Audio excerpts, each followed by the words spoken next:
នេះទៅសូរិយារៀបលេងរលកពេញរំលេងទុំសូឡាតតរសិនកាន់នេះសាយោនអនេះទៅលំសូឆ្ងាយស្រឡងអើធំមិនសាបអណ្ដែតលើស្អីជលសា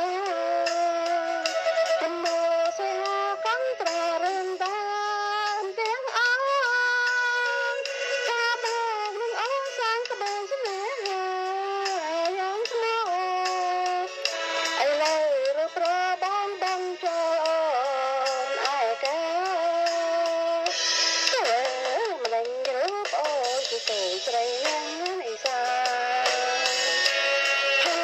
ក៏មិនស្អាតប្រឡងជាប់ក្លិនមិនឆា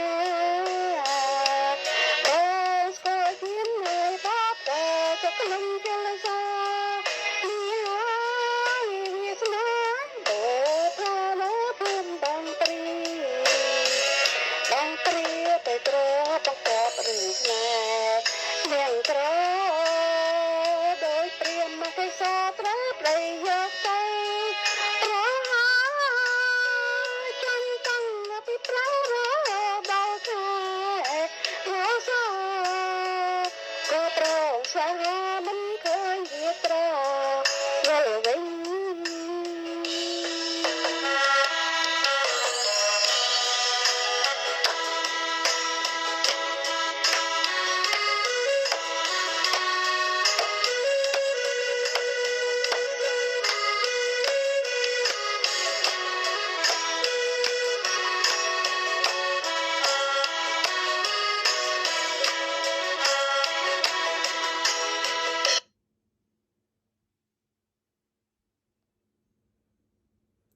ចានាងខ្ញុំ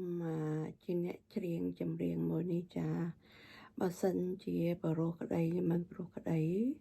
សូមពុកម៉ែមីងមីអ៊ំពូមីងបងប្អូនទាំងអស់មេត្តាអភ័យទោសចាអរគុណនៃការទស្សនាវីដេអូនៅក្នុងវេលានេះចាជម្រាបលាបងប្អូន